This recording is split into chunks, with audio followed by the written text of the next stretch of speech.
Spend some time. I only say spend 20 or 25 minutes every day. Close your eyes. That is very important. As long as your eyes are open, something will be there to see, or as if nothing will be there. Even you have to say nothing is there by opening the eyes and see.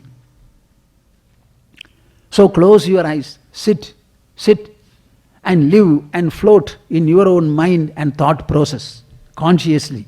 What did you do? I was swimming in my thought process. I was swimming in my thought process. Let the thoughts and emotions be there. You start swimming, unaffectedly, refreshingly. This is what we want. Every thought that arises in our mind must be perceived and understood by us.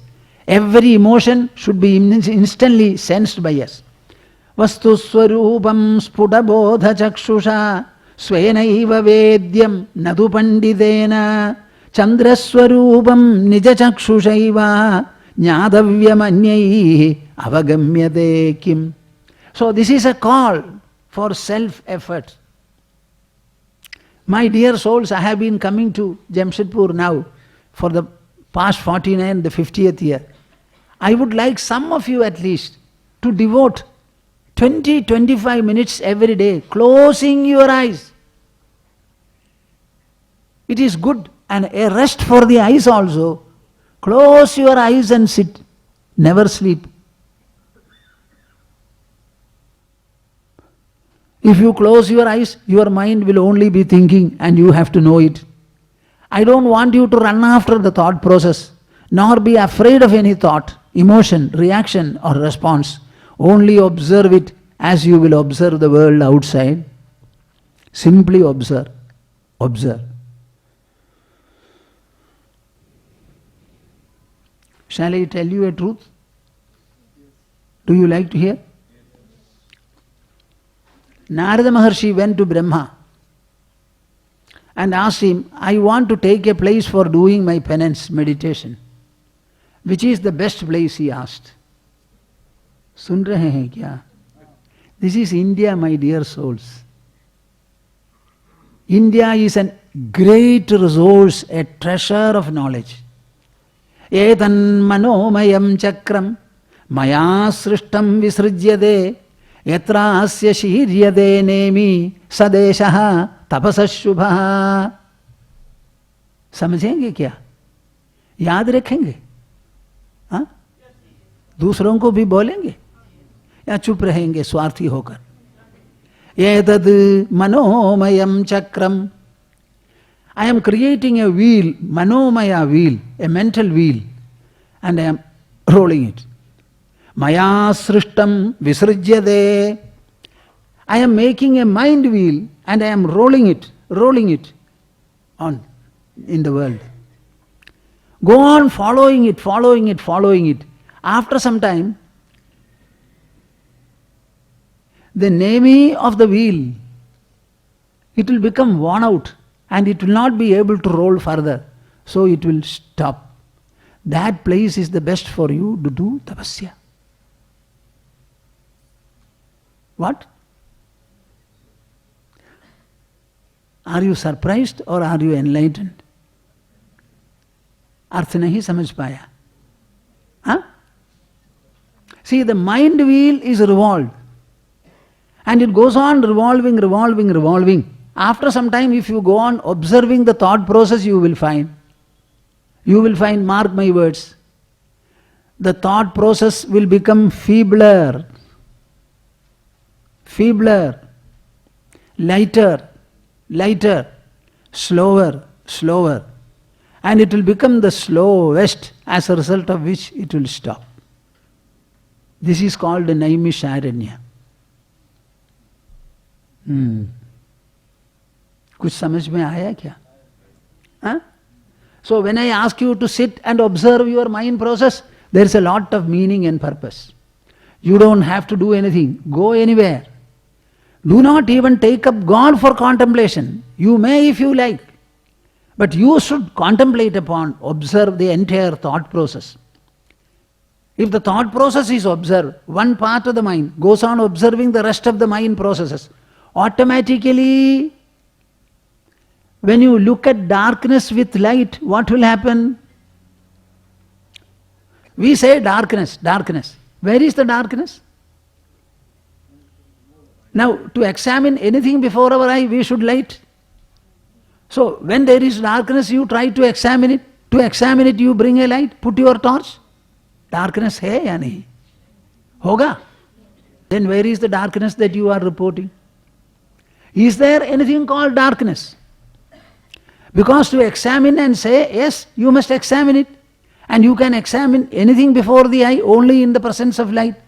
So you put on the light and see whether darkness is there. Similarly, when you go on looking at the thought process, it is going on now, unobserved, unchecked, unverified, without having a master behind.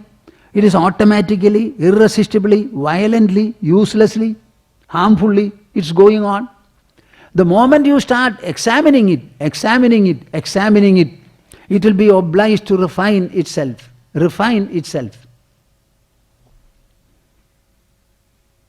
क्या हम कुछ सच कहते हैं क्या?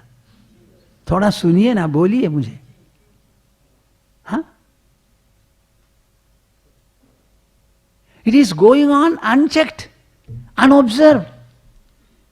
Nobody is there to observe it. You are observing everybody. पड़ोसी क्या करता है? वहां क्या हो रहा है? उसने क्या कहा है? सब आपके सिर पर है. Why don't you see what is going on in your mind and find out? This is called meditation. This is called contemplation. In Srimad Bhagavatam, I was exposing it in Mukti Sudhagaram. All people were stunned when I was explaining what is devotional meditation. Devotional meditation is a process. Sri Krishna says, imagine Lord Mahavishnu beautifully decked with 4 hands and Shankha, Chakra, Gada, Padma, with a lot of garland, etc. Shuddha Sattva Murti. Are you with me? Contemplate upon him, closing your eyes. When the whole body and full shape is contemplated upon, and you are able to fix your mind on it, take away your vision from all other parts and only focus on the smiling face. So what is meditation, you tell me? Initially you take up Lord Mahavishnu and contemplate upon him. Then you are asked to contemplate upon only the face and leave the rest. See the focus. It's a process of contraction. Initially with the help of the whole body, you reach a state where your focus will be only on the smiling face. Thereafter see only the smiling lips. Then what will you do? The purpose is not accomplished. When you are so focused steadily, he says, take your vision, take your attention from there and focus it in the space. Vyom nidharayet. Once you have taken it away from the smiling face and fixed it on the space, what do you have to do? Even leave the space and think nothing. Yes, you should think, but what? Nothing. क्या समझते हैं? This is India, my dear souls. This is our culture. We have seen the end of it. We have seen the end of God. We have seen sitting here the end of the world. We have seen the process of creation. We have seen the process of dissolution.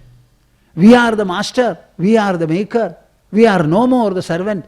My body may be small and the world may be much huger. But inwardly, I am greater than the world. Inwardly, I am greater than the world. The entire universe is dancing as bubbles and waves, in the ocean of the consciousness which I have. Only a human being will be able to feel the consciousness, no other animal, however big or great it may be. The tusker cannot feel it. The whale cannot feel it. The rhinoceros will not be able to feel it. Only we, the human being, who is always walking with his spine perpendicular to the earth and head above all.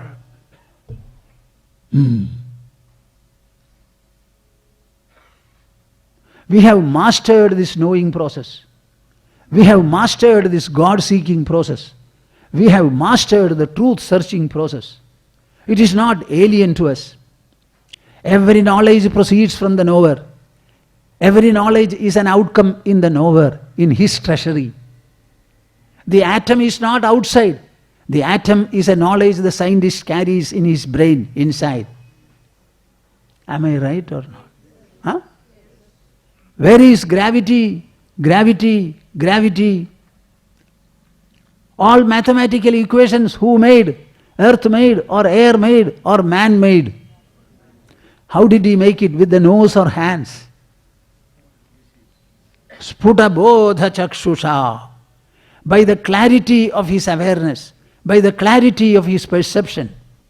You have to get into the knowing process, the perceiving process, the understanding process, the thinking process, the intellectual process, and find out the source of it, the source of it, the source of it.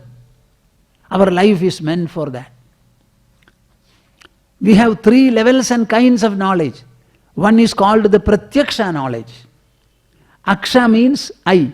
Prati aksha means something in front of the eye, means in front of the senses. Our senses can perceive only objects in front of them, placed against them. Nahi samjha? Huh?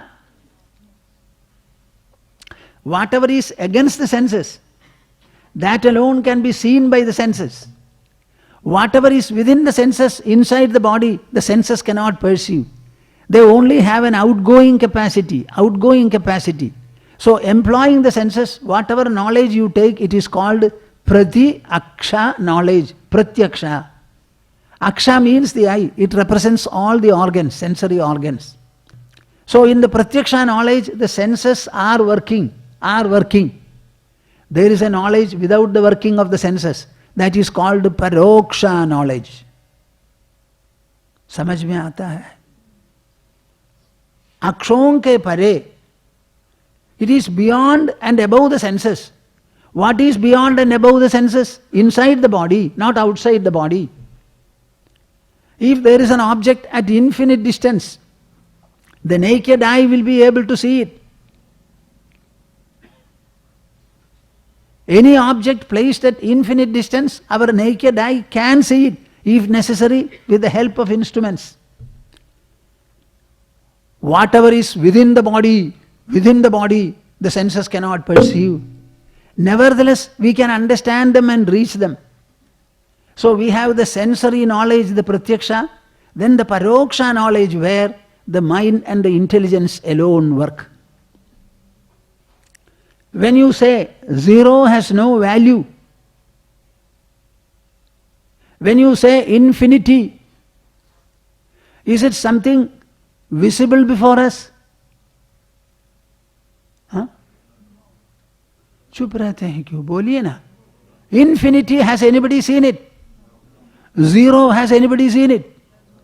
0 means no value. What is that item of no value? What is that infinity? Nevertheless, we know, we have an idea of infinity. We understand it. Am I clear or not? So, our mind is, when I say 100 multiplied by 3, I say 300. Are the 3 there and 100 there before me? I simply say 100 multiplied 3 by 3 is 300. 10,000 multiplied by 15 is 150,000. I don't require the senses for it. I have only heard your question through the ear. The question sinks into me and I give an answer. So it is a paroksha process. It is a process where senses do not work, but the mind and the intelligence work. This is called paroksha knowledge. There is one more level of knowledge, which we in India alone spoke about, discovered, amply used, and settled score with everybody. Aparoksha knowledge. What is the aparoksha knowledge? Follow me. Pratyaksha. Aksha means eye. The senses are employed. Paroksha, the senses remain still, and the non-sensory factors, mind and intelligence, work. In aparoksha, even the paroksha faculties do not work. Do not work. Do not work. So even when the mind does not work and the intelligence does not work, even then we can know. That is how you know, and you get up and then say, I slept. What? I slept is a knowledge given to you by the senses? Huh? Why all of you are not reacting, Baba? I slept is a knowledge given to you by the eye, nose or so? Was it given to you by the mind or intelligence? Because in sleep your mind, you are not aware of the mind, aware of the intelligence, aware of the ego, aware of the world also. When all these things were completely taken away, even then you say, I slept. Certainly sleep was there. And who slept? I slept. Just like I was wakeful, just like I had dreamt, I also slept. Sleeping was an act or as an experience undergone by the eye. In that, was the mind active? Was the intelligence active? Were the senses active? So there is a knowledge called aparoksha knowledge. Aparoksha knowledge. Don't think that the mind and the intelligence are the only vehicles for us. There is a perception, there is a realization, there is an experience, even when these faculties remain quiet, and that is called the samadhi stage. You must be able to remain wakeful and sleep comfortably. What? You must be able to remain wakeful, and then the mind and the intelligence should be completely suspended. That will be the time when you will feel that I am a mass of awareness, consciousness. Our Mundagopanishad speaks about it. Namdav prajnam na behif prajnam no bhayadav prajnam na prajnam na prajnanaghanam na prajnam na aprajnam. सुनिए ना, कहाँ है यहाँ? Consciousness, सब consciousness, super consciousness हो गया, और कुछ नहीं है. हमने क्या क्या कहा है? नामदः प्रज्ञम न बहिः प्रज्ञम नो भयदः प्रज्ञम न प्रज्ञानघनम न प्रज्ञम नाप्रज्ञम. We have words and coinages like this. Adrushtam avyavaharyam agrahyam alakshanam achandyam avyapadeshyam Egatma pratyasaram prapanchopasamam shantam shivam advaidam chaturtham manyante satma savijñeya. In Mandukya Upanishad, discussing the functions of consciousness, the state of consciousness, they finally say, this is the source, this is everything, this is the Atma, this is where the entire world becomes dissolved, and you, the dissolver alone survive. All that I say, are they mere words or they have ideas? Boliye na thoda. See, where the entire world dissolves, and you know it is dissolved, as you know, I slept.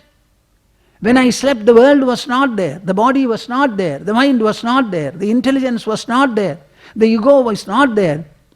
My relative would have died. I didn't know about it. I was alone by myself. The entire world stood completely dissolved, obliterated, wiped off. The same I who wakes up the world when I wake up, the same I dissolves the world by going into sleep. So am I not the master and the maker of the world? वहाँ सभी लोग क्या बकरी हो जाते हैं, शेर नहीं होते. There you become lambs. Why don't you confidently say, when I wake up and wake up the world, when I sleep and obliterate the world, am I not superior to the world? बोलिए ना. ठीक नहीं बोलते. Then why are you weeping, crying? मुझे कुछ ये चाहिए, वो चाहिए, क्या लज्जा नहीं है बोलने के लिए? I am full and complete. I have the Panchabhautik body, I have the mind, I have the intelligence, I have as much of abundance, affluence, opulence and fullness as I want. You know what I tell the world? My dear world, you cannot add to me, you cannot subtract from me. You do any kind of a notch that you want to have. You can do nothing to me. It is time. Shall I tell you a story? See, there was a great, strange person, an eccentric person. He was called Naranath Bhrandan. He was a Brahmin belonging to the Nambudiri community. Naranath is the name of his house. And Bhrandan, he was called a madcap. But actually he was a great knower of truth. Throughout his life he did a point. What is that? He was rolling a huge stone up a hill. And after that he will drop it. So it starts rolling. He clapped his hand, saying, it is very, very difficult to go up in life and it's very easy to fall. This is what he used to say throughout his life. So he used to travel here and there, He had a mud pot with him to cook some food whenever he wanted. One day when he was traveling, you know, in the village areas there are a number of ghost traditions and all that legends. So he found there was fire, but it happened to be the cremation ground. One dead body was cremated that day. So he finds fire. So he went there, took some water, had a little rice in his packet. So he put the water in the mud pot, took 3 stones and put them and started boiling. After some time, Bhadrakali seems to have come there. Kali. अरे तुम कौन हो? आप नहीं देख पाती मैं कौन हूँ? मैं मनुष्य हूँ. He said, I am a man. Why have you come here? I am hungry. I saw fire there. So I wanted to cook some food and eat. Therefore I have come. Is it wrong? Don't you know it is a day earmarked for me? A dead body has been burned. So it is for me to come here along with my retinue and dance profusely. If I start dancing, nobody will be able to stand nearby. You should go away from here. No, I will not go away. I have come here to cook my food, eat and appease my hunger. Thereafter I will go. So you can dance after that. No, if I start dancing, you will be afraid of. No, if there is such a frightening dance, it is all the more reason why I should see it. Bhadrakali engaged him in a conversation, tried to frighten him. He was not frightened. So she was subdued. She said, now I want to give you a boon. I said, what boon? I don't want anything. No, you should take some boon. Otherwise, my presence and my being subdued will have no memory, nothing. It will not be memorable. So please accept a boon. He thought for a while. You know, can you increase my life term by 1 day? She said, no, that is something that I cannot do. Everybody is governed by his own karma. So I cannot give you 1 more day of life. Okay, can you reduce it by 1 day? She said, that is also not possible. What boon shall I ask for now? He had filaria on his right leg. He said, can you cure this filaria? She said, no, I cannot do that also. It's all a prarabdha. I cannot do anything. Then he said, can you change it from the right leg to the left leg? She said, that I can do. Because it does not mean anything in effect. From the right leg, I will give it to you in the right leg. And then she left the place. This is not a legend. This is a story. People are going to commemorate him. So far he was not cared. Now they are going to make a huge commemoration for him. This is called inner sufficiency that you can build up from a spiritual process of introspection, discrimination and realization. This is what aparoksha knowledge gives you. Pratyaksha, paroksha and aparoksha. In reality, every experience of ours is aparoksha. When a thought comes, how do you know it? How do you know that you have a mind? How do you know that you have an intelligence? How do you know that you slept? How do you know that you dreamt? How do you know that you woke up from dream? Every experience is aparoksha, aparoksha. That is why Srimad Bhagavata says, Mahanubhutihi, Sakalanubhutihi. It is a mighty and magnificent experience, but it is also all experiences when you know it properly. I mentally embrace all of you and bless you also. Have peace, strength and well-being.